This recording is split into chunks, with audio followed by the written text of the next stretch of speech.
मैं आपको पहले ये बताना चाहूँगा कि हार्ट की बीमारी का मतलब क्या है और उसमें ये जो पंपिंग पावर वाला चक्कर ये है क्या चीज़। तो मैं आपको कुछ स्लाइड दिखाऊंगा एक एक करके।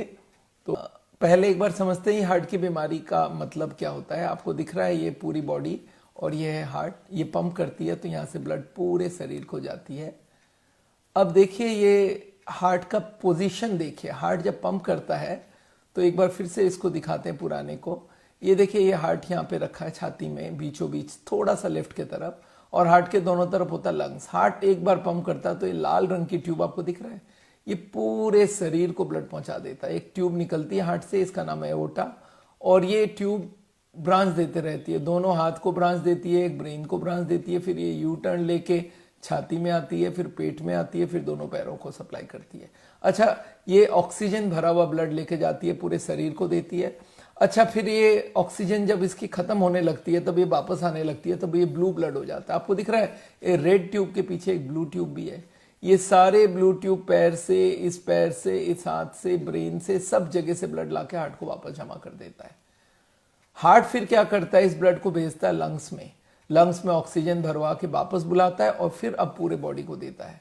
तो एक बार देखते हैं ये हार्ट और लंग्स का रिश्ता कहाँ पे शुरू होता है। देखिए ये आपको मैं फिर से दिखाना चाहता हूँ इस पिक्चर को। देखिए ये है हार्ट, पूरे बॉडी में इसने हार्ट ने पंप किया, ये लाल रंग की ट्यूब निकली और ये 1 इंच डायमीटर का ट्यूब होता है। ये जैसे ही पंप करता है तो इससे एक ट्यूब निकलता है, राइट हैंड को चली जाती है, एक ब्रेन को चली जाती है, एक इससे और ब्रांच ब्रेन को जाती है, एक ब्रांच हार्ट में चली जाती है, फिर ये यू टर्न लेके छाती में, पेट में, पूरे बॉडी को देगी। अब इधर देखिए इस हाथ से ब्लड आया ब्लू ट्यूब से, ब्रेन से आया ब्लू ट्यूब से, इधर से ब्लू ट्यूब से, पैरों से ब्लू ट्यूब से, सारे ब्लड को जमा कर दिया हार्ट को।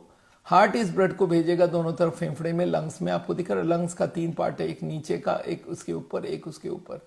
ये लंग्स में सारा ब्लड पहुंचा, ऑक्सीजन भरा, हमने सांस लिया, उसमें ऑक्सीजन भरी और ऑक्सीजन भर के ब्लड वापस आई हार्ट को, और हार्ट अब क्या करेगा, इसको पंप कर देगा। अब आप देखिए हार्ट में 2 तरह की ब्लड है, एक तो ब्लू ब्लड जो कि पूरी बॉडी से आ रहा है, और एक रेड ब्लड जो कि बॉडी को जाएगा। तो दोनों हार्ट के अंदर है तो मिक्स तो नहीं हो जाएगा ना, नहीं हो। इसके लिए कुदरत ने हार्ट पे कुछ चेंबर्स बनाए हैं। तो मैं आपको अब हार्ट को चाकू से काट के दिखाना चाहता हूं। देखिए हार्ट को चाकू से काट के दिखा रहा हूं। ये है हार्ट का 4 चेंबर होता है। देखिए ये एक पिलर है जो कि पूरे हार्ट को आधा आधा करता है, और एक इधर पिलर है जो हार्ट को आधा आधा करता है। तो 4 चेंबर हो गए, 1, 2, 3 और 4। ये 4th चेंबर जो है इसका नाम है लेफ्ट वेंट्रिकल। ये सबसे इंपॉर्टेंट चेंबर है हार्ट का, सबसे मोटा भी। आप दिख रहा है कितनी मोटी है इसकी दीवार। अब देखिए हार्ट काम कैसे करता है। पूरे बॉडी की ब्लड ये ब्लू वाली ट्यूब से आई और ये ब्लू वाली ट्यूब से आई हार्ट में, चेंबर 1 में जाके जमा हो गया। चेंबर 1 जब पंप करेगा, इसको बोलते हैं वाल्व, इस वाल्व के थ्रू ये ब्लड आ जाती है 2 में। 2 जैसे ही पंप करेगा तो यहां से एक ब्लड ट्यूब निकलता है, इसको, इसमें एक वाल्व लगा हुआ दिख रहा है, ये जाती है लंग्स में ले जाके ब्लड को। लंग्स में ऑक्सीजन भर गया तो ये 2 ट्यूब और ये 2 ट्यूब से आ जाएगी चेंबर 3 में। अब ये रेड हो गया ब्लड, अब ये चेंबर 3 इसको पंप किया 4 में, और 4 ने जब पंप किया तो ये रेड वाली ट्यूब पूरे बॉडी को सप्लाई करेगा। फिर से देखिए आप, ये पूरे बॉडी से ब्लड आ रहा है ब्लू वाली, ये चेंबर 1 में, इधर पैरों से भी ब्लड आ रहा है 1 में। 1 ने पंप किया, ये 2 में गई, 2 ने पंप किया, ये ब्लू ब्लड को चला गया लंग्स में। ऑक्सीजन भर के 3 में आया, रेड हो गया, आप दिख रहा है, और ये अब जा रहा है नीचे चेंबर 4 में, और चेंबर 4 जब पंप करती है तो पूरे बॉडी को जाती है। तो अब ये पंपिंग पावर का मतलब क्या है, मतलब क्या है आपको समझाऊं। ये चेंबर 4 दिख रहा है, एक बार बड़ा हो रहा है, एक बार छोटा हो रहा है। जब बड़ा होता है तो उसमें 100 ब्लड है और छोटा है तो 40 ब्लड है। अब बताइए कितनी ब्लड फेंका इसने, 40 है बाद में और शुरू में 100 है, तो 60 को फेंका। इसको बोलते हैं इजेक्ट करना। इजेक्ट मतलब बाहर फेंकना। आपने देखा कैसेट प्लेयर में इजेक्ट लिखा होता है, इजेक्ट का क्या मतलब है, बाहर फेंकना। तो ये हार्ट का चेंबर 4 जब पंप करता है तो कितना परसेंटेज ब्लड को बाहर फेंकता है, इसको बोलते हैं इजेक्शन फ्रैक्शन। तो नॉर्मल एक आदमी का 60% इजेक्शन फ्रैक्शन होता है। इसके लिए हम लोग कभी कभी इसको, क्योंकि लेफ्ट वेंट्रिकली पूरे बॉडी को ब्लड भेजता है, तो इसलिए हम लोग कभी कभी इसको खाली ईएफ बोल देते हैं। इसका एक्चुअल नाम होना चाहिए LVEF, left ventricular ejection fraction. तो ये ध्यान रखिएगा इस बात को, हार्ट जब एक बार पंप करती है तो पूरे बॉडी को ब्लड जाती है। एक बार आपको मैं फिर से अपने तरफ से दिखाना चाहता हूं, इस पिक्चर को देखिए। ये देखिए हार्ट एक बार इतना बड़ा है हार्ट, और जब पंप कर दिया, इसमें 100 ब्लड है, पंप किया तो 40 है, तो कितनी बार फेंका? 60 बार फेंका। ये हार्ट पंप करता रहता, पंप करता रहता, तो हर बार ये जो लेफ्ट वेंट्रिकल है इसका 60% ब्लड पूरे बॉडी को चला जाता है। कितने बार पंप करता है heart? 72 times in a minute, एक मिनट में 72 टाइम्स पंप करता है, और 72 टाइम्स ये ब्लड पूरे बॉडी को जाता रहता है, और इसी को बोलते हैं पल्स। तो एनीवे हार्ट का काम है पंप करना, पूरे बॉडी को ब्लड पहुंचाना। अब ये हार्ट में डैमेज कैसे होता है, पंपिंग गिरेगा कब? आप सोचिए, हार्ट ऐसे ऐसे पंप कर रहा है, अगर ये हिस्से को मैं डेड कर दूं तो नेचुरली पावर थोड़ी कम हो गई, तो इसको बोलते हैं लो इजेक्शन फ्रैक्शन।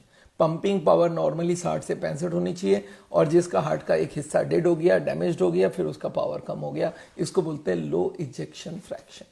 तो ये क्यों होती है? इसका मेजर कारण है हार्ट अटैक। और हार्ट अटैक क्यों होती है? ब्लॉकेज बढ़ती जाती है, तो एक दिन ब्लॉकेज के ऊपर जो पर्दा होता है वो फट जाता है। तो मैं आपको एक बार फिर से दिखाना चाहता हूँ, ये देखिए एक बार ये हार्ट कैसे पंपिंग करता है और कैसे इसमें ब्लॉकेज आती है। अब देखिए हार्ट जब पूरे बॉडी को, अब हार्ट को वापस मैंने जोड़ दिया, काटा हुआ वाला बंद कर दिया, अब हार्ट को दिखा रहा हूं मैं। हार्ट जब पूरे बॉडी को ब्लड भेजा ये ब्लू वाली, ये रेड वाली ट्यूब से, तो अपने लिए 3 ट्यूब लेता है ये हार्ट मसल्स के लिए, एक राइट में, एक लेफ्ट में सामने की तरफ, एक लेफ्ट के पीछे की तरफ। और इन 3 ट्यूब के अंदर फैट जम जाती है, चर्बी जम जाती है, और चर्बी जमते जमते एक दिन इतना ज्यादा जम जाता है कि हार्ट को सप्लाई नहीं मिल पाता है।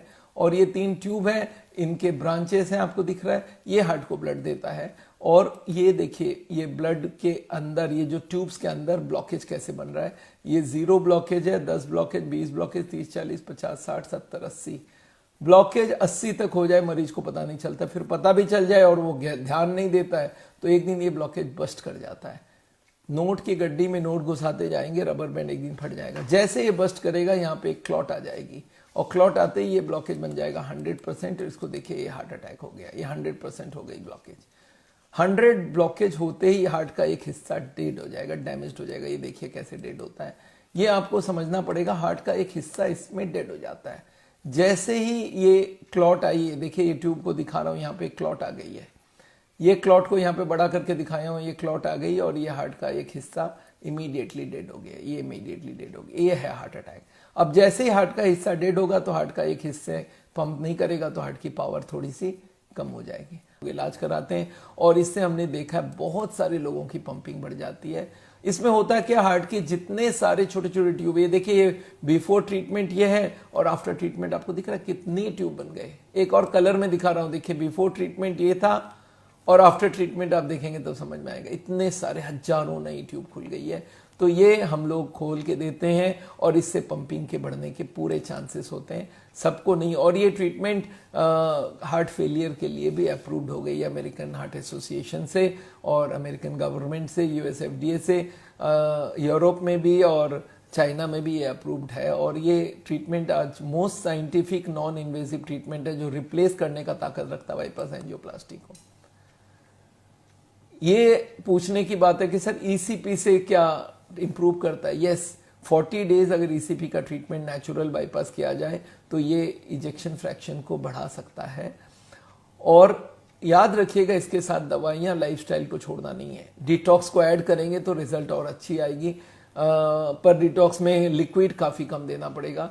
Bypass surgery is a high risk surgery. अगर कोई की लो पंपिंग है और उसको बाईपास किया जाए तो याद रखिएगा बहुत हाई रिस्क सर्जरी होता है और मौत सर्जरी टेबल पे होने का बहुत चांस रहता है या आगे पीछे हो जाने का चांस रहता है। लोग ये पूछते हैं सर एक आईसीडी करके एक चीज लगा दो, एआईसीडी या सीटीडी लगा दें तो कैसा रहेगा? 5 से 10 लाख की खर्चा होता है इसको लगाने में, पर इससे कोई पंपिंग बढ़ती नहीं है। ये बोलते हैं कार्डियोलॉजिस्ट के काम में आ जाएगी, कभी ना कभी काम में आ जाएगी, तो 5 लाख 10 लाख तो हमारे भी काम में आ जाएगी। तो ये काम में आने वाली बात नहीं है, पर उससे पंपिंग बढ़ जाए। उनसे पूछे सर पंपिंग बढ़ा सकता है क्या? बोलते नहीं, इसका कोई भरोसा नहीं है। तो मुझे मालूम है इससे बढ़ता नहीं है। और लास्ट ट्रीटमेंट क्या है? Heart transplantation. कोई छोटी बात नहीं है। हार्ट जो पूरे बॉडी का 1 मिनट भी रोक दिया तो गया आदमी।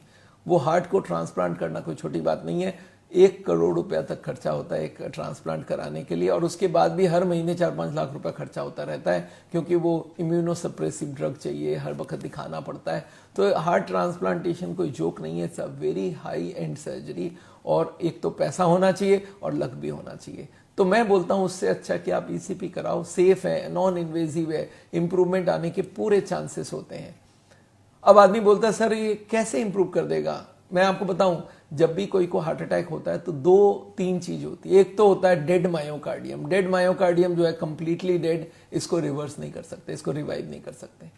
पर 2 तरह की और चीज होती है जो डेड के आसपास के एरिया होता है, ये मायोकार्डियल हाइबरनेशन में चली जाती है, जहां पे हार्ट अटैक के बाद जो वेंट्रिकल है वो डिसफंक्शन में चली जाती है। इसको हम लोग इंप्रूव कर सकते हैं ईसीपी से। और कुछ स्टंड मायोकार्डियम बोलते हैं। उस वक्त क्या होता है, मायोकार्डियम जो है हार्ट का मसल्स, वो कैल्शियम की स्टिमुलेशन को लेते ही नहीं है। जो कॉन्ट्रैक्शन के वक्त कैल्शियम आती है वो कॉन्ट्रैक्ट करता है, तो वो जो मायोफिब्रिल्स है, जो हार्ट मसल्स का पार्ट है, वो काम ही नहीं कर रहा है। तो ऐसे केसेस में ईसीपी दोनों एरिया को रिवाइव कर सकता है और ये दोनों रिवर्सेबल है। अगर आप वजन को कम करते हैं, आपको लो इजेक्शन फ्रैक्शन है, आपका पंपिंग कम है, आप इन दोनों ट्रीटमेंट करते हैं ईसीपी और डिटॉक्स, तो इसमें काफी इंप्रूवमेंट आती है। लोग बोलते हैं सर इंप्रूवमेंट कैसे आएगी, हमारे कार्डियोलॉजिस्ट सबसे बड़े अपोजिशन में, नहीं होता है। अरे मेरे पास hundreds and hundreds of cases है जिनको इंप्रूवमेंट आई है। मैं आपको कुछ वीडियो भी दिखाऊंगा आज। मैं आपको बता दूं, ईसीपी और कंजेस्टिव हार्ट फेलियर या लो पंपिंग पावर के ऊपर बहुत सारी रिसर्च हुई है और उनमें से 2 रिसर्च मैं आपको दिखाना चाहता हूं। ये एक रिसर्च है IEPR, जो एक ईसीपी रजिस्ट्री चालू हुई थी इंटरनेशनल, वो लोग में 540 से ऊपर केसेस में किया गया ईसीपी और उनको काफी इंप्रूवमेंट आया। इनकी हार्ट की एक्सरसाइज पावर काफी बढ़ गई, हार्ट इंप्रूव कर गया। और एक पीच ट्रायल है, prospective evaluation of ECP in congestive heart failure, 187 patients का। ये ट्रायल्स बता रहा है कि ECP is a best treatment for congestive heart failure और लो पंपिंग पावर। मेरे पास इतने सारे लोग हैं, मैं आज चेक कर रहा था अभी बंद के वक्त, मेरे पास सारे पेपर्स नहीं मिले, बट मैं आपको 2-4 पेशेंट का दिखाना चाहता हूं। इनका 30% पंपिंग था और देखिए एकदम 60% चला गया। मिस्टर जादव करके हैं, ये हमारे पास न्यू बॉम्बे में आए थे और इनका मैं मिला, मैं बोला इतनी खुशी की बात, बोला सर मेरा पंपिंग 30 आ गया था, अब 60 आ गई। ये मरीज है जिनका 50 था और 65 आ गई। इनके ब्लॉकेज आप दिख रहे हैं कितनी कम हो गई है, इन्होंने दोनों ट्रीटमेंट लिया और इनकी इतनी इंप्रूवमेंट आ गई। मैं आपको कुछ वीडियोस दिखाना चाहता हूं और वीडियोस अभी तैयार करवाते हैं आपके लिए। आपको मैं वो वीडियोस में दिखाऊंगा हमारे ऐसे ऐसे मरीज हैं जिनका कंडीशन बहुत खराब था और अब उनको काफी इंप्रूवमेंट किए हैं। और उसके वीडियो दिखाने के बाद मैं आपको दिखाऊंगा, आपको मैं बताऊंगा क्वेश्चन आंसर। बहुत सारे क्वेश्चंस मेरे पास आए हुए हैं और कुछ आ भी रहे हैं ऑलरेडी, तो मैं आपको ये बताऊंगा इनको क्या करना है। एक एक करके आपको वीडियो दिखाता हूं मैं और वीडियो देखने के बाद फिर आपको आगे चीज समझ आएगी।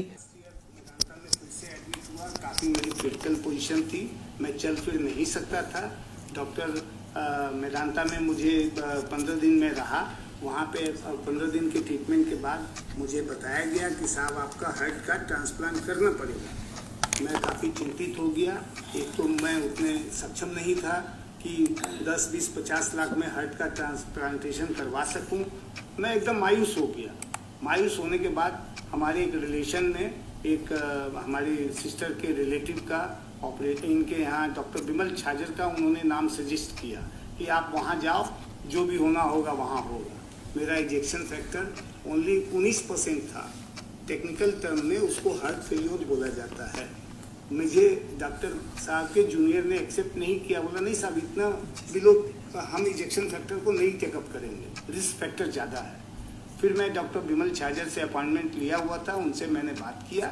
उन्होंने कहा कि साहब देखो तो ये तो बहुत कम है, फिर भी मैं ट्राई करता हूँ, रिस्क फैक्टर है, और उन्होंने एक्सेप्ट किया।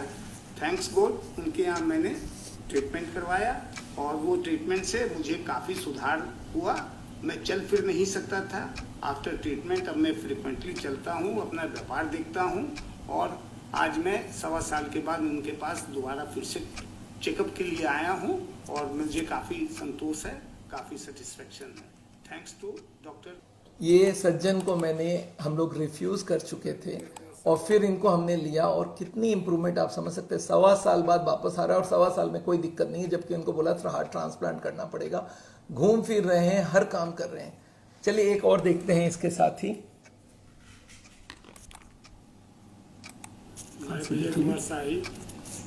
ग्राम खरवनिया, पोस्ट खरवनिया, जिला देवरिया, उत्तर प्रदेश का रहने वाला हूँ। 14 जनवरी 18 में मुझे हार्ट अटैक हुआ। मैं पीजीआई गया, संजय गांधी पीजीआई में दिखाया तो वहाँ वो बाईपास सर्जरी करने के लिए बोले। पूरा ट्रीटमेंट लिया जितना इनके यहाँ होता है, और जीरो ऑयल का प्रयोग किया, वॉकिंग किया, सब ठीक है। इस समय मैं 10 किलोमीटर तक डेली पैदल भी चल लेता हूँ, मुझे कोई परेशानी नहीं होती है और सब बढ़िया चल रहा है। दवा भी मेरी बहुत कम हो गई है, पहले 7-8 गोली चलती थी, आज के डेट में केवल 2.5 गोली एक टाइम खानी है मुझे। वजन कितना? और वजन मेरा 88 किलो था जब पीजीआई में गए थे, इस समय 66 किलो वजन हो गया है, यानी 22 किलो वजन भी मेरा कम हो गया है। तो मुझे किसी तरह की कोई परेशानी अब नहीं हो। पंपिंग पावर मेरी पहले 45 थी, 45, और वो 58 हो गई है, यानी 58 हो गई है। कोई दिक्कत नहीं। ECP और BCA सब ECP BCA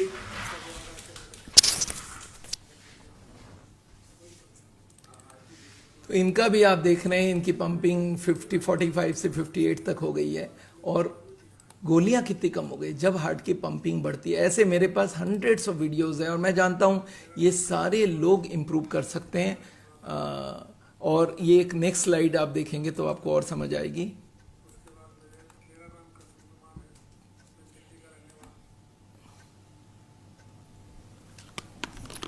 हूँ 12 दिसंबर को मेरा तबीयत खराब हुआ था। उसके बाद मुझे डॉक्टर ने एंजियोग्राफी करने के बाद बाईपास के लिए बोला था। उसके बाद कितनी ब्लॉकेज बोली थी? 90, 80, 90 तो, और हार्ट पंपिंग मेरा 25 था। जो मैंने ECP कराने के बाद 40 दिन के मेरा पंपिंग 43 हो गया है और मेरा वजन भी 14 किलो 88 से 74 kg हो गया है और मैं पहले से काफ़ी बेटर फील कर रहा हूँ।